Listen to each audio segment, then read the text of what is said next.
Bom dia a todos, meu nome é Frederico Marques, eu sou neurologista, neurofisiologista, tenho pós-graduação em saúde da família pela Universidade de Brasília e sou mestrando da Universidade Federal de Goiás.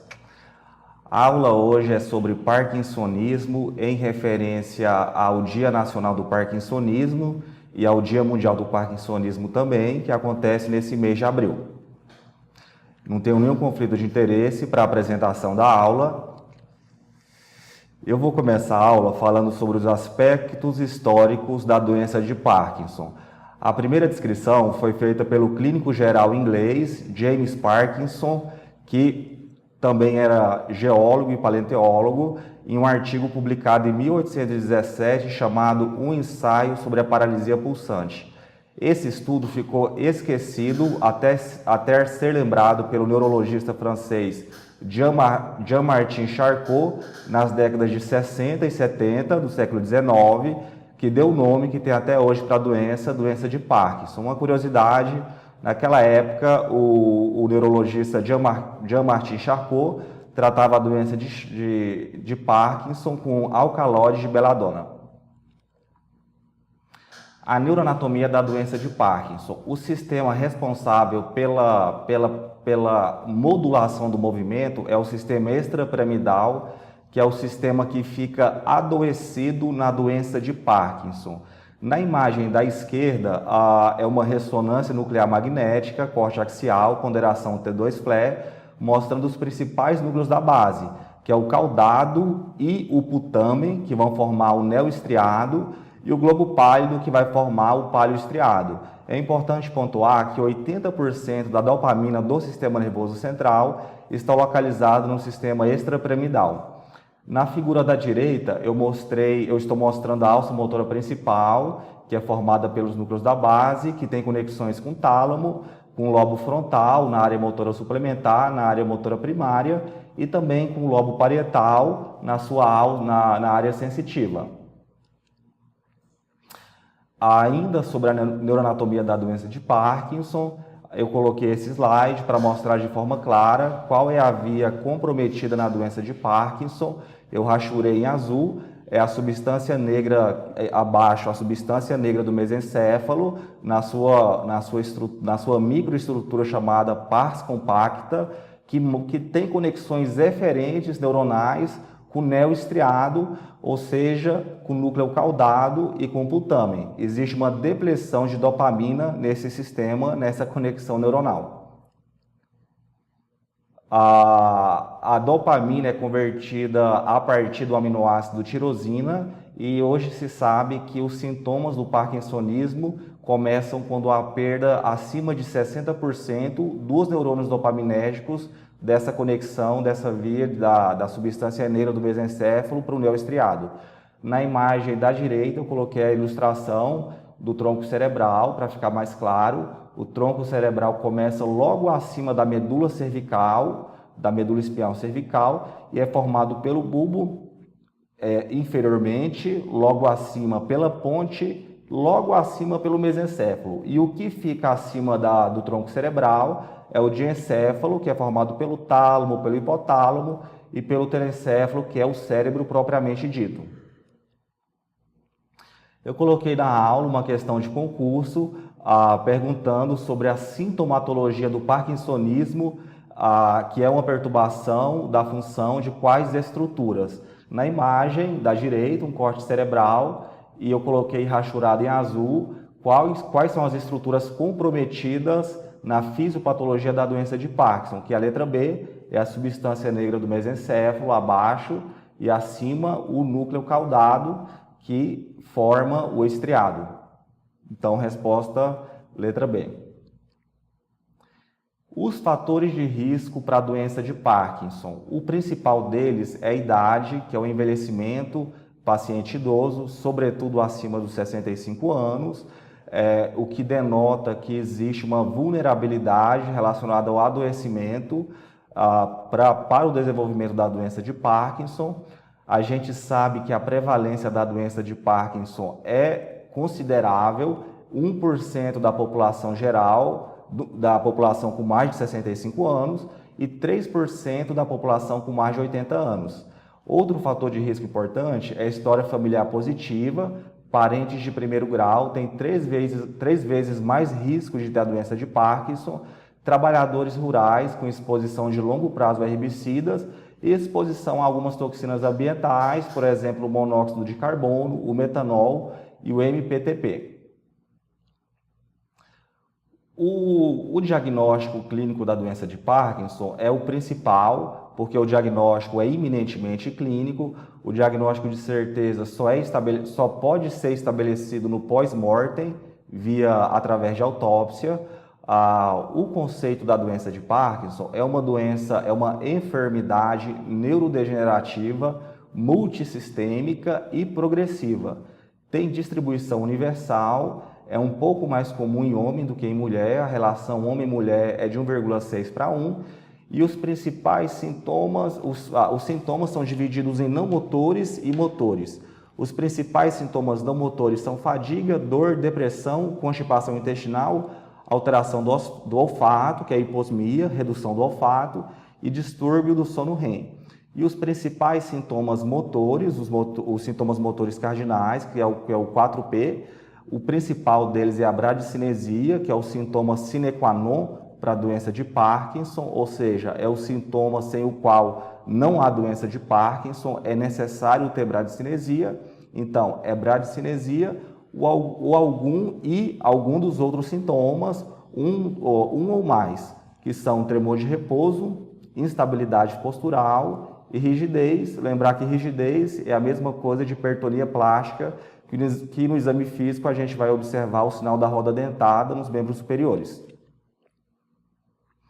Nesse slide eu coloquei alguns sintomas não motores da doença de Parkinson para enfatizar, principalmente aí depressão, ansiedade, apatia, comprometimento cognitivo, sonolência diurna excessiva, insônia, constipação intestinal, e também o paciente pode ter algumas desautonomias do sistema nervoso autonômico, que é formado pelo simpático, pelo parasimpático. O paciente pode ter disfunção erétil, é um sintoma muito importante e muito prevalente na doença de Parkinson, inclusive. É um sintoma que muitas vezes o paciente tem dificuldade para relatar para o médico.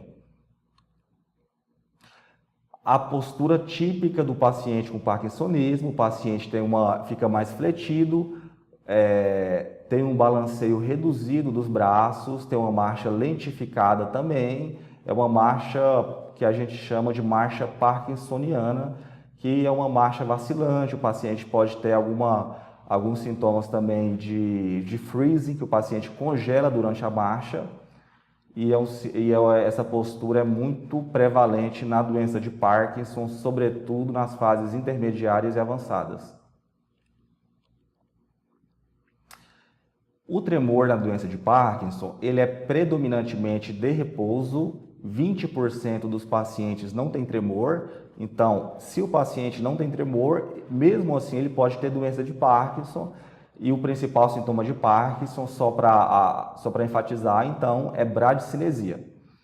O tremor desaparece durante o sono, piora com estresse emocional. E os principais locais onde ocorre o tremor: em primeiro lugar, membros superiores; em segundo lugar, inferiores; em terceiro lugar, mento; e por último, língua. Língua também é importante sempre avaliar em paciente com suspeita de doença de Parkinson. Tem vários tipos de tremor, além do tremor parkinsoniano. Eu coloquei esse slide aí para mostrar alguns tipos, algumas etiologias. Tem o tremor cerebelar, tremor essencial, fisiológico, tremor ortostático, e essa informação aí sobre a velocidade é mais importante para concursos, para alguma prova de residência, para algum concurso mesmo, porque essa informação não é útil para a prática clínica. O tremor da doença de Parkinson tem uma frequência entre 4 e 7 ciclos por segundo. A doença de Parkinson, antes da instalação dos sintomas, pode acontecer os sintomas pré-motores que predizem que o paciente pode apresentar a doença de Parkinson. É a chamada fase prodrômica, que a gente vê mais na prática em infectologia, paciente com alguma doença infecciosa, antes de apresentar os sintomas clássicos da doença infecciosa, o paciente vai ter os sintomas prodrômicos. Na doença de Parkinson também acontece isso e é importante saber quais são esses sintomas. Na figura, eu coloquei a imagem para reforçar sobre a principal via adoecida na doença de Parkinson, que é a via da substância negra do mesencéfalo, abaixo, com conexões neuronais dopaminérgicas para o striatum, que é formado pelo núcleo caudado e pelo putamen, que essa conexão ela é predominantemente dopaminérgica.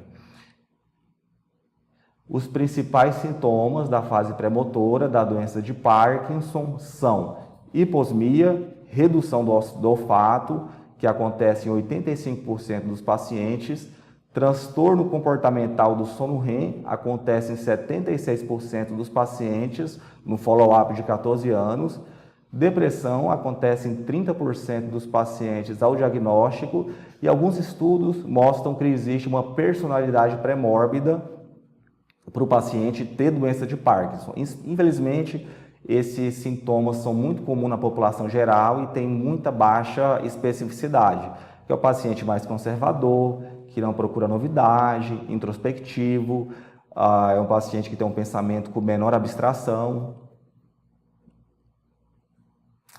Os sintomas, então, da fase pré-motora também são a constipação intestinal, que pode anteceder em até 10 anos, o aparecimento dos sintomas clássicos da doença de Parkinson, sonolência excessiva diurna também, percepção de sono não restaurador. Nesse caso é importante lembrar da apneia obstrutiva do sono, que também causa sonolência excessiva diurna e é uma importante comorbidade no paciente com doença de Parkinson. Eu vou falar um pouco sobre o parkinsonismo genético. A doença de Parkinson, a gente sabe que tem um padrão complexo, genético, epigenético, ambiental. 20% dos pacientes com doença de Parkinson têm história familiar positiva, principalmente em parentes de primeiro grau. E a minoria desses pacientes vai ter um padrão de herança monogênica clássica, que é o padrão mendeliano, em que a mutação de apenas um gene vai determinar o aparecimento da doença. A gente sabe que existe, hoje, são descritos 23 genes implicados na doença de Parkinson, na forma mendeliana clássica, e são os genes Parkin, que vai do Parkin 1 ao Parkin 23, e é um assunto complexo, um assunto que é melhor visto, melhor abordado na prática clínica pelo geneticista e pelo neurologista que tem área de atuação em transtorno de movimento. Na prática, os testes são usados em protocolos de pesquisa, sobretudo em pacientes com doença de Parkinson com menos de 50 anos, história familiar positiva. É importante sempre fazer aconselhamento genético desses pacientes para saber, principalmente em pacientes assintomáticos com história familiar positiva, se o paciente quer saber, quer ter acesso à informação de que ele tem a mutação genética e que ele vai apresentar a doença ao longo da sua vida, se ele quer saber ou se ele não quer saber. Qual que é a importância dessa informação na vida do paciente? O que ele vai fazer com essa informação? O que vai acrescentar? É uma decisão muito pessoal e ela é feita não só pelo médico, é feita com uma equipe multiprofissional também, sobretudo com o psicólogo. Não existe intervenção terapêutica baseada em teste genético, infelizmente, e o avanço da medicina, da biologia molecular, da genética, é importante para o estabelecimento do tratamento preventivo para as formas genéticas da doença de Parkinson e o tratamento curativo para as formas esporádicas e genéticas que ainda nós não temos. Tratamento curativo, muito menos tratamento preventivo. Nós temos os tratamentos que melhoram os sintomas e alguns estudos sugerem que eles retardam a progressão da doença, mas não existe tratamento curativo. Um importante tipo de parkinsonismo é o PID, que é o parkinsonismo induzido por drogas. É mais comum na população idosa que faz uso de polifarmácia. Lembrar da definição de polifarmácia, que é quando o paciente usa 4 ou mais medicamentos ao dia. 15 a 60% dos pacientes que usam antipsicótico de primeira geração vão fazer parkinsonismo induzido por droga, lembrar do haloperidol principalmente. É um quadro que tem instalação subaguda, acontece em algumas semanas, até alguns poucos meses, 3 meses, e os sintomas melhoram após a retirada da medicação. E os sintomas do PID tendem a ser mais assimétricos, ao passo que os sintomas da doença de Parkinson clássica, que a gente chama de doença de Parkinson idiopática, são sintomas que tendem a ser mais simétricos desde o início do quadro, do adoecimento. Eu coloquei no slide também, além do haloperidol, as medicações antieméticas, o metoclopramida e o bromoprida, que também são causadores do PID, e as medicações antivertiginosas, que são a flunarizina e a cinarizina. É importante prestar atenção nessas medicações. Nesse slide, eu coloquei as medicações mais frequentes, que eu já mencionei no slide anterior, e chamar atenção para algumas medicações menos frequentes, que em alguns poucos pacientes pode causar parkinsonismo também, e a gente frequentemente esquece, que são o ácido valproico, os inibidores seletivos da recaptação de serotonina, aí lembrar da fluoxetina, o lítio, carbonato de lítio, a ciclofosfamida, a amiodarona e a anfotericina B, dentre outros. O tratamento do PID, o primeiro passo é suspender a medicação causadora. Os sintomas podem demorar até 18 meses para desaparecerem, mas a média é de 4 meses. 15% dos pacientes têm sintomas persistentes depois desse prazo aí de 1 ano e meio, de 18 meses. E os tratamentos carecem de evidência científica de que eles são realmente eficazes. O tratamento mais eficaz nesse diagnóstico é suspender a medicação causadora. Pode tentar usar o biperideno, que é uma medicação anticolinérgica, e até tentar usar a amantadina. Esse slide eu vou falar um pouco sobre o tremor essencial, que é o principal diagnóstico diferencial da doença de Parkinson idiopática. O tremor essencial tem uma prevalência de 0,9% na população geral e 6% na população com mais de 65 anos. É um tremor postural e cinético, ao passo que o tremor da doença de Parkinson é mais de repouso. 50% dos pacientes com tremor essencial têm história familiar positiva, o padrão de transmissão é autossômico dominante e a penetrância é variável. É um tremor que tende a desaparecer durante o sono, melhora com a ingestão de álcool e piora com o estresse emocional, e também desaparece durante o sono. Sobre o tratamento do tremor essencial, nós utilizamos medicações apenas quando há interferência nas atividades da vida diária, porque não existe tratamento curativo. O tratamento é para melhorar os sintomas. Observar que o tratamento do tremor essencial é totalmente diferente do tratamento da doença de Parkinson. As medicações de primeira linha para o tremor essencial são propanolol ou primidona, e as medicações de segunda linha principais são a gabapentina e o topiramato. Lembrar que o propanolol é uma medicação muito disponível no PSF, na SF, na Estratégia de Saúde da Família, e que as principais contraindicações são BAV de segundo e terceiro grau, asma, principalmente essas duas. E a primidona não pode ser utilizada por mulheres que fazem uso de anticoncepcional oral, que contém estrogênio e progesterona, uma vez que interfere na farmacocinética, diminui o tempo da minha vida e diminui a eficácia terapêutica do anticoncepcional. Agora eu vou falar sobre as medicações antiparkinsonianas, vou falar de acordo com a classe farmacológica. Eu coloquei nesse slide as principais, e é importante pontuar que todas as medicações, aliás, quase todas, eu coloquei na aula sublinhado, estão disponíveis na Relação Nacional de Medicamentos Essenciais, a última edição de 2017, portanto, estão disponíveis no SUS.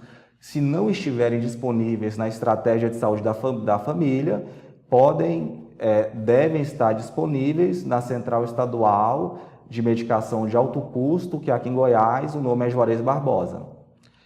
Por que eu não dou dopamina diretamente para o paciente com doença de Parkinson? O motivo é porque a dopamina ingerida via oral não atravessa a barreira hematoencefálica.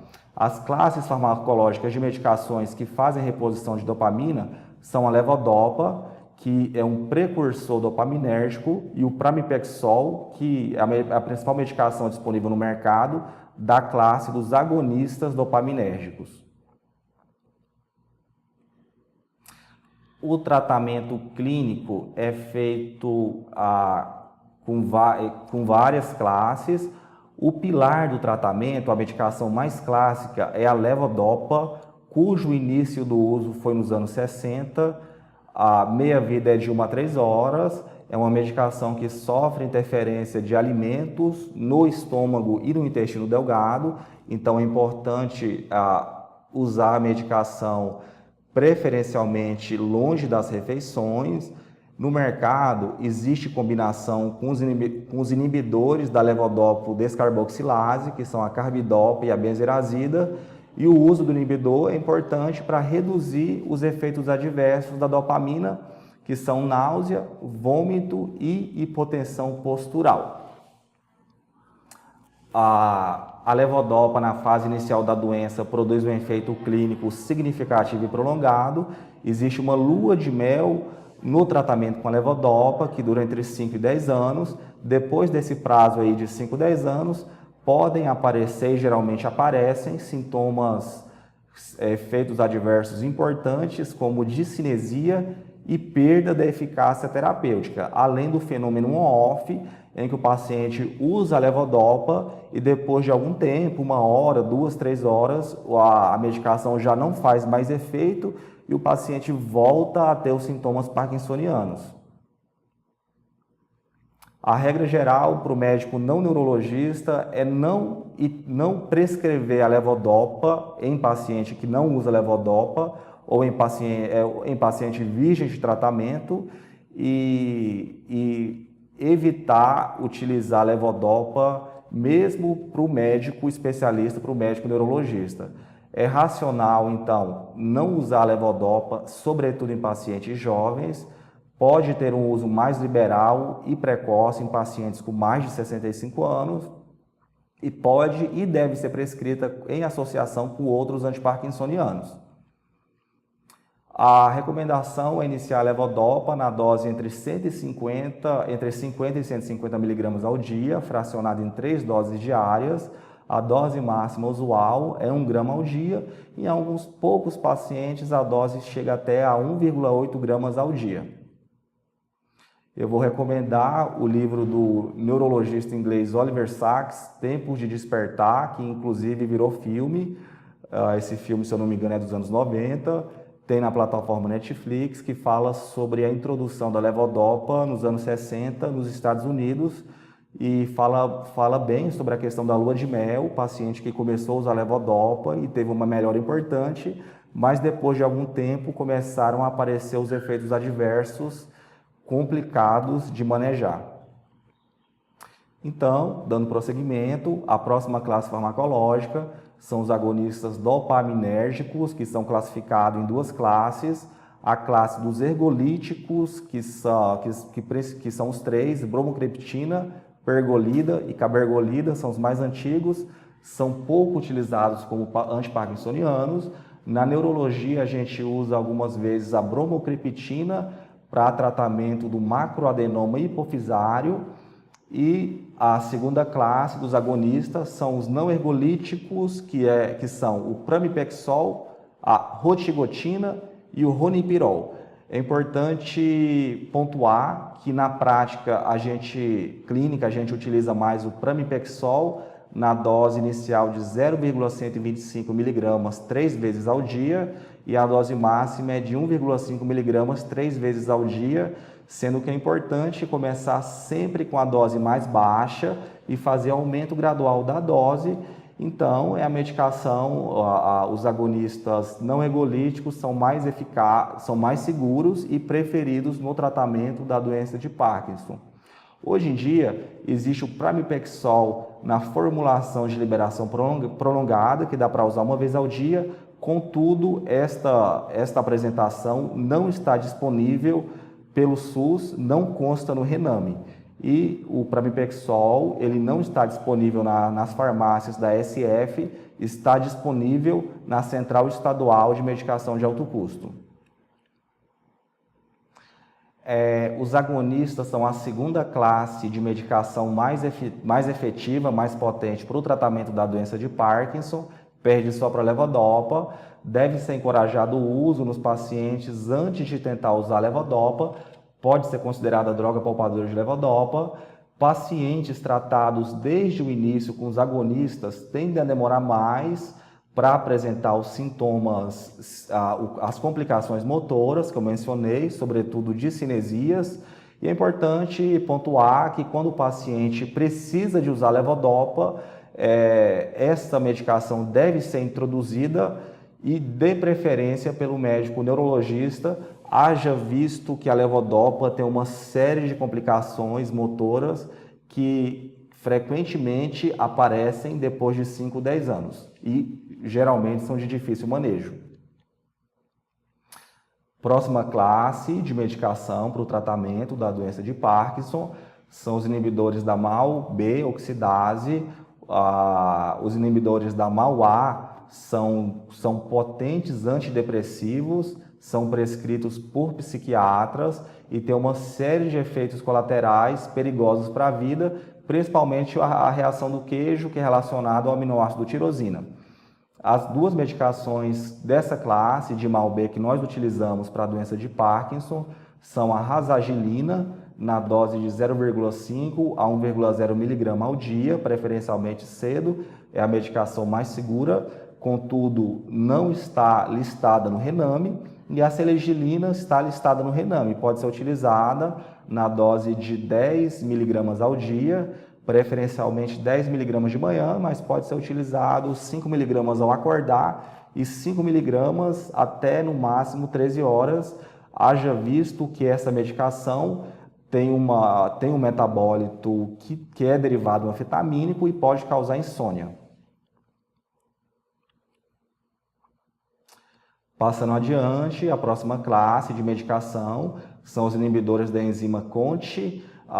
Essa enzima metaboliza a levodopa no sistema nervoso central, então a utilização desse inibidor aumenta a meia-vida da levodopa no sistema nervoso central, principalmente no sistema extrapiramidal. Só pode ser utilizada, só tem ação terapêutica, em associação com a levodopa, deve ser tomada junto com a levodopa. A principal é entacapone, na dose de 200 mg a cada dose da levodopa, um intervalo mínimo de 2 horas, e a dose máxima é 1,6 gramas ao dia. Passando adiante, a próxima medicação que é utilizada para a doença de Parkinson é a amantadina, que é uma medicação originalmente classificada como antiviral, mas é utilizada para a doença de Parkinson também é utilizada no tratamento da esclerose múltipla. É uma medicação que tem ação anticolinérgica e antiglutamaérgica, tem uma ação antiparkinsoniana discreta, costuma ser indicada nas fases iniciais da doença de Parkinson para melhorar principalmente tremor. Em fases mais avançadas pode ser usada, é a medicação de primeira linha, para melhorar a discinesia da doença de Parkinson, que está muito associada ao uso do levodopa. A dose é de 100 a 400 mg ao dia, fracionada em 2 ou 3 tomadas diárias. A próxima classe são as medicações anticolinérgicas, que são as medicações mais prescritas no Brasil, melhoram o tremor, tem pouca ação sobre a rigidez e sobre a bradicinesia. Em idosos pode piorar a cognição, pode causar delírio, a confusão mental, pode causar delirium. As duas medicações que a gente tem disponível é o biperideno, que tem no Rename, e o trexfenidil, que não tem, é uma medicação menos usada, é uma medicação mais cara. e a melhor indicação, então, é tremor essencial, tremor da doença de Parkinson, que é um tremor de repouso, resistente aos outros antiparkinsonianos em pacientes com boa reserva cognitiva.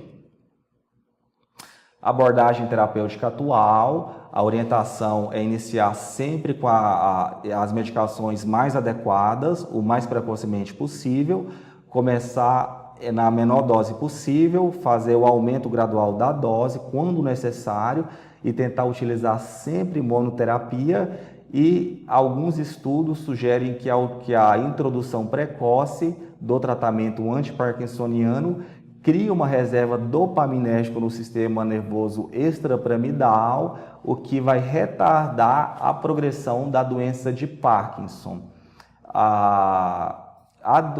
É uma orientação que eu vou fazer que se refere mais à minha prática clínica sobre a melhor abordagem da doença de Parkinson na fase inicial. É o paciente ainda virgem de tratamento. Geralmente eu não inicio levodopa. Em alguns casos eu inicio, sobretudo, paciente com mais de 65 anos, paciente que já paciente mais idoso, principalmente pacientes mais idosos ainda, paciente com mais de 70, 75 anos.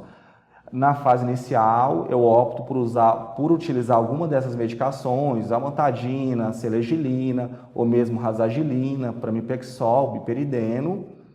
Nas fases intermediárias, é a fase em que há necessidade de usar levodopa, o paciente que já está mais comprometido, e nas fases avançadas da doença de Parkinson, que o paciente está muito mais comprometido, é o paciente com demência, paciente com disartria, disfagia, é a fase em que o paciente precisa mesmo de usar levodopa, tem que conversar sobre algum tratamento cirúrgico, se existe possibilidade ainda, e tem que conversar também sobre a família, sobre cuidado paliativo.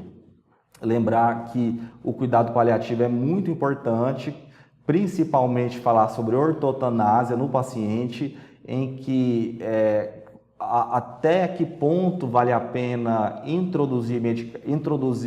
realizar tratamentos invasivos que prolongam artificialmente a vida e que apenas vão gerar mais sofrimentos para o paciente. Por exemplo, o paciente com uma doença de Parkinson avançada, um paciente com demência, um paciente na sua fase final de vida, já sabendo que a doença de Parkinson, que o parkinsonismo é um quadro progressivo, não tem tratamento curativo, seria importante evitar, mas isso tem que ser conversado com a família e em fases mais precoces com o próprio paciente, evitar esses procedimentos invasivos, por exemplo, intubação orotraqueal, traqueostomia, drenagem de tórax, acesso venoso central, mensuração de pressão arterial invasiva, etc.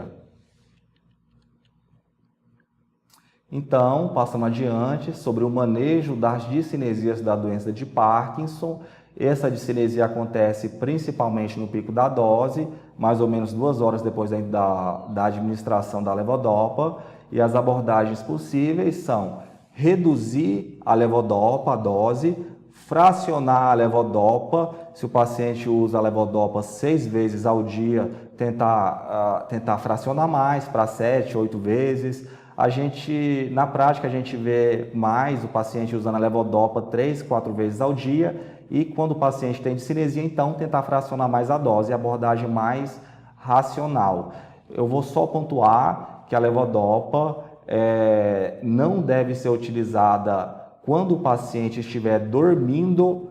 Quando o paciente estiver dormindo, ela deve ser utilizada durante o período diurno, sobretudo nos períodos em que o paciente está mais ativo. Outra abordagem racional em discinesia é associar o agonista dopaminérgico. Na prática, a gente usa o pramipexol, e também, se o paciente estiver utilizando, retirar a selegilina. Outras drogas úteis para melhorar a discinesia são a amantadina, que eu já mencionei anteriormente. Pode utilizar, nesses casos, dose de até 500 mg ao dia, tentar fracionar em 2 ou 3 tomadas diárias, e também pode tentar utilizar os antipsicóticos atípicos, quetiapina e clozapina. manejo das complicações não motoras, que são complicações comuns na doença de Parkinson, a constipação, que é um sintoma não motor e é um sintoma prodrômico também, pré-motor da doença de Parkinson. Ele pode lembrar que o que pode ser causada por medicações anticolinérgicas, principalmente aí o biperideno e também os antidepressivos tricíclicos e também os agonistas dopaminérgicos, com especial atenção a pramipexol, podem causar constipação intestinal. Algumas orientações úteis para o paciente é aumentar a ingesta de fibras alimentares, consumo diário de probiótico, aumento da ingestão de líquidos e seria importante também passar por uma avaliação, por uma consulta com o nutricionista. E, em alguns casos, considerar o uso de lactulose e de psyllium. Outra complicação não motora comum na doença de Parkinson é a insônia. O melhor tratamento para a insônia, que é o mais consistente, que tem evidência científica de funcionar, é a terapia cognitivo-comportamental, que é feita em 6 a 8 sessões, pode ser feita de forma individual ou em grupo, é feita pelo psicólogo com formação em psicologia do sono e aborda vários aspectos da qualidade do sono, incluindo higiene do sono. Paciente que tem insônia crônica, ou seja, aquela insônia que dura mais do que 3 meses, mais do que 3 vezes por semana, ou mesmo pacientes com insônia aguda, refratária, considerar o uso de Zolpidem, tentar não usar por mais de 3 meses, pelo risco da síndrome de dependência pelo Zolpidem, embora o Zolpidem cause muito menos dependência que os benzodiazepínicos, eles também têm um potencial causador de dependência. Em pacientes com depressão, sintomas depressivos, pode ser tentado o uso dos antidepressivos sedativos, trazodona, mirtazapina, os antidepressivos tricíclicos, sobretudo a amitriptilina, que inclusive é mais sedativa que a nortriptilina. Em alguns casos podem ser usados também os antipsicóticos atípicos, quetiapina, olanzapina. É importante notar que a quetiapina é melhor do que a olanzapina para o tratamento da insônia. Por quê? Porque a quetiapina tem uma meia-vida de 8 horas e a olanzapina tem uma meia-vida de 24 horas. A quetiapina é uma medicação também que consta no Rename, que está disponível na Central Estadual de Medicação de Alto Custo, nas doses de 25, 100 e 200 miligramas. Contudo, elas só são liberadas para o uso pelo Rename, pelo SUS, para as indicações de transtorno de humor bipolar e para esquizofrenia. A medicação, a quetiapina, não é liberada para ser utilizada pelo SUS para tratamento da insônia.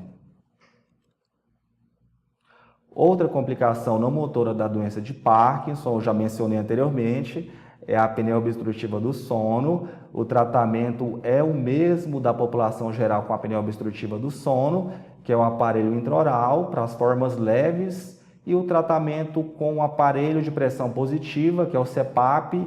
Tem um BIPAP também, mas o CPAP é o mais comum para as formas moderadas e graves. É importante notar que a apneia obstrutiva do sono tem a forma classificada como forma leve, moderada e acentuada. A forma leve tem um índice de apneia e hipopneia entre 5 e 15, a forma moderada tem entre 15 e 30 e a forma acentuada ou grave ou severa tem o IAH, o índice acima de 30. Esse dado é importante porque eventualmente o paciente pode procurar um médico que trabalha na estratégia de saúde da família com resultado de polissonografia e querer alguma explicação sobre qual é o resultado, e essa informação sobre o IAH e a correlação entre a gravidade da apneia é uma correlação fácil de fazer e é importante fazer para a orientação do paciente. Outra complicação muito comum é a dor, que está presente em 60% a 80% dos pacientes. geralmente está associada com sintomas depressivos. A gente sabe que tem 3 tipos de dor, que é a dor nociceptiva, a dor neuropática e a dor total. O tipo mais comum de dor em paciente com doença de Parkinson é a dor nociceptiva músculo-esquelética, que é causada sobretudo por rigidez muscular e imobilidade.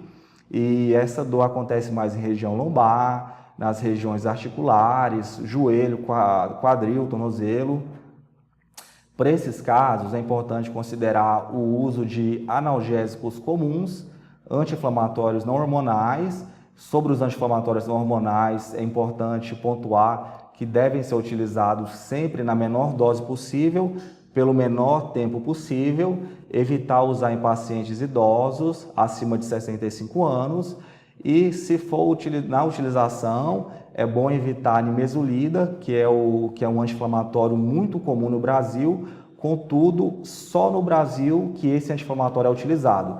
Ele foi banido do mundo inteiro, inclusive na Itália, que foi onde ele foi criado, que ele foi sintetizado pela primeira vez na década de 80.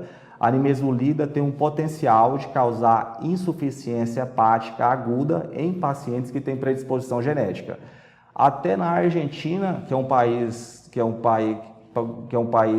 vizinho do Brasil, a nimesulida foi banida recentemente. E é sempre preferível usar anti-inflamatório em posologias que não são uma vez ao dia, porque diminuem o risco de dano renal e de lesão gástrica. Se o paciente tem sintomas, se a dor está associada a parestesia, choque, queimação, a dor pode ser neuropática, principalmente quando acontece em pés e mãos.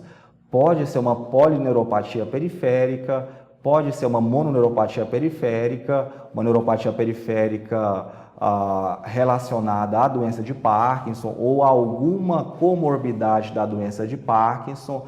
Lembrar aí principalmente do diabetes mellitus.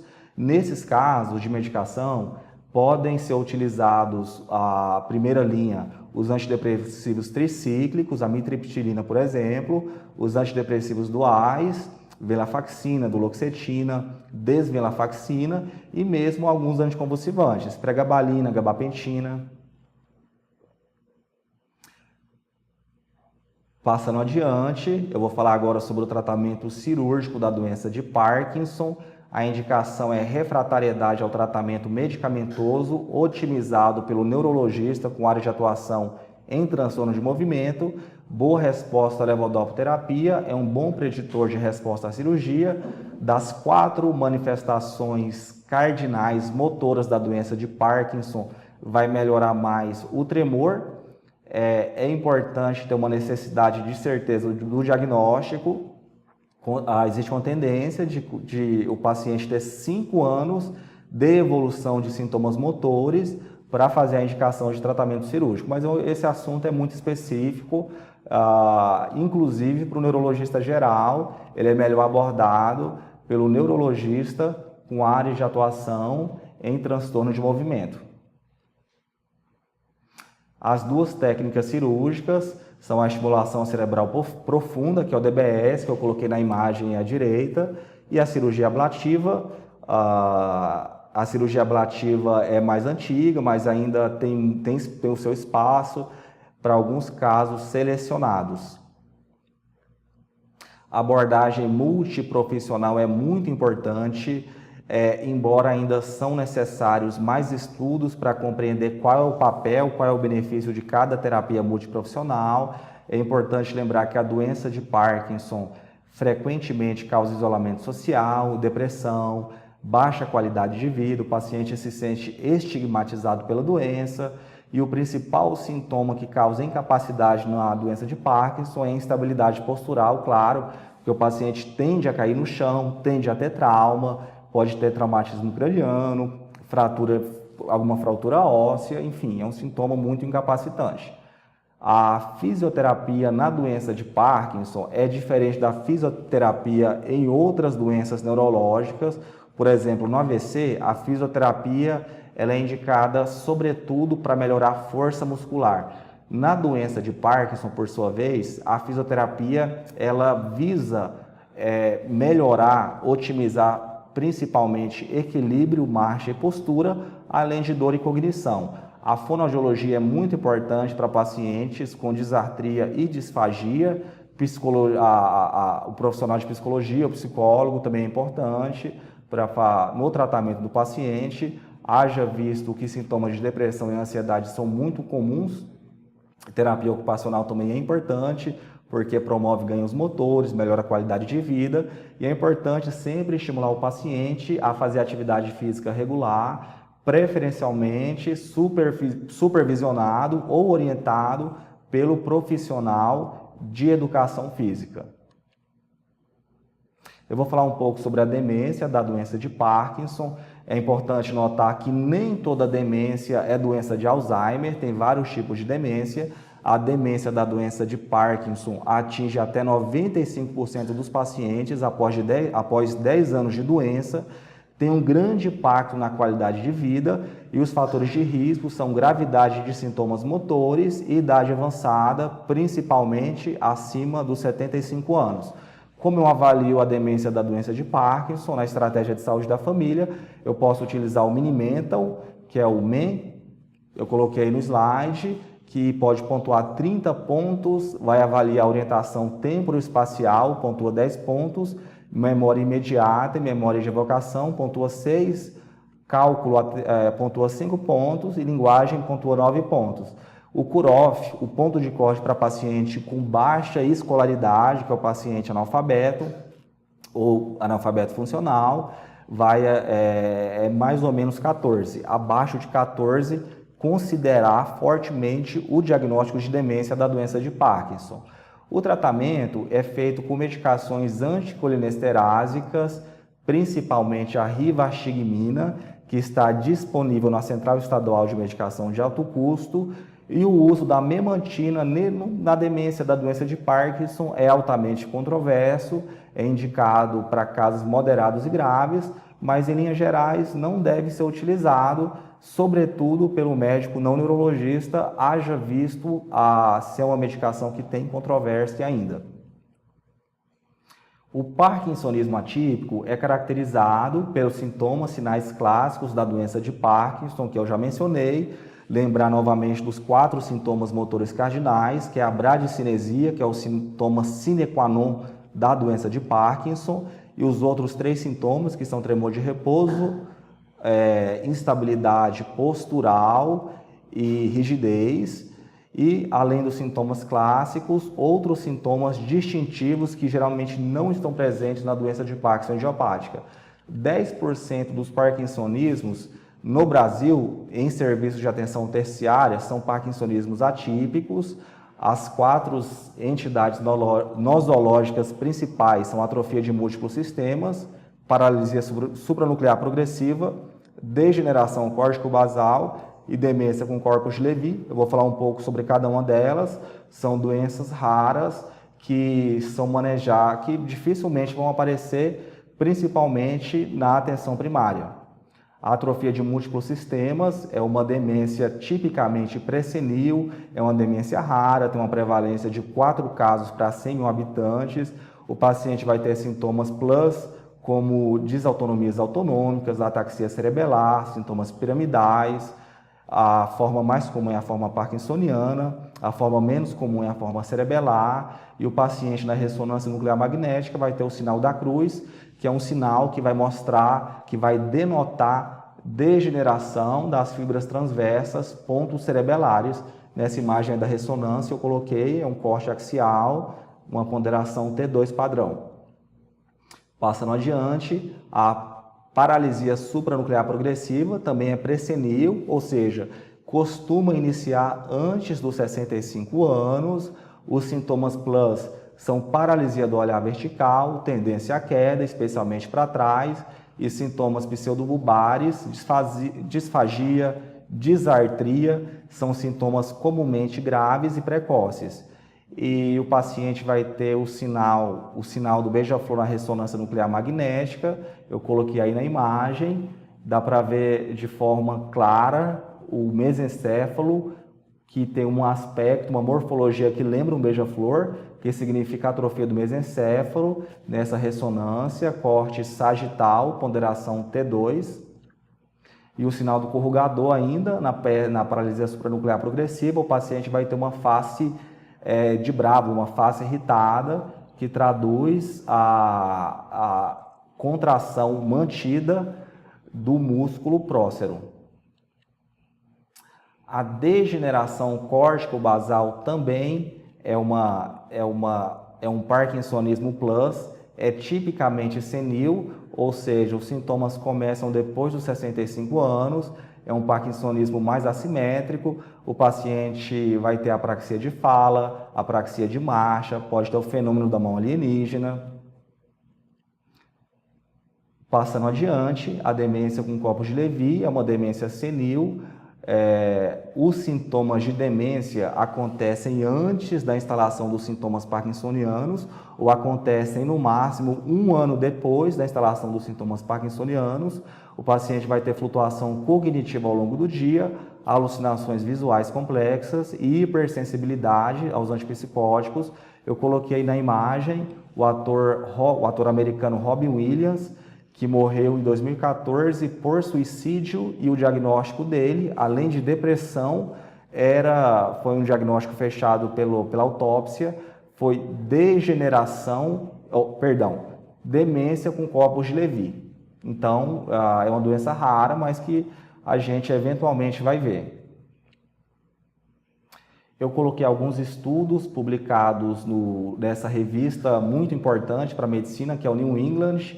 Esse estudo foi publicado em 2013. O resumo dele é que o DBS melhorou, o DBS é a estimulação cerebral profunda, que é uma modalidade de tratamento cirúrgico, melhorou a qualidade de vida em pacientes com doença de Parkinson, em casos selecionados.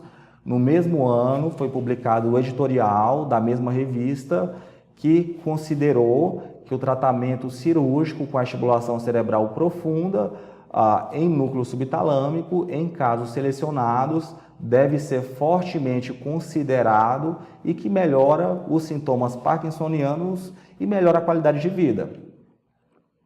Da mesma revista, editorial, publicado esse ano, e o principal ponto do editorial é que ainda existe controvérsia sobre quando começar o tratamento com levodopa. Então, esse tratamento é controverso até os dias de hoje em todo lugar do mundo. É melhor, então, para frisar, para enfatizar, que a terapia com levodopa deve ser fortemente considerada em um segundo momento da doença de Parkinson, ou seja, tentar protelar a utilização da levodopa e deixar essa escolha de começar a levodopoterapia para o paciente que já está na atenção secundária ou mesmo na atenção terciária com o neurologista. Quando eu vou referenciar um paciente com doença de Parkinson, mas quando eu estiver na atenção primária, na estratégia de saúde da família, eu posso já considerar o diagnóstico de parkinsonismo induzido por droga, avaliar as medicações que o paciente está usando e retirar as medicações que podem causar parkinsonismo, sobretudo os antipsicóticos de primeira geração, que são haloperidol, levomepromazina e clorpromazina, os antivertiginosos flunarizina e cinarizina e os antieméticos metoclopramida e bromoprida. Algumas referências que eu utilizei para a montagem da aula. Essa aula, então, é em referência ao Dia Nacional do Parkinsonismo, que é no dia 4 de abril, e ao Dia Mundial do Parkinsonismo, que é o dia 11 de abril. É isso, muito obrigado.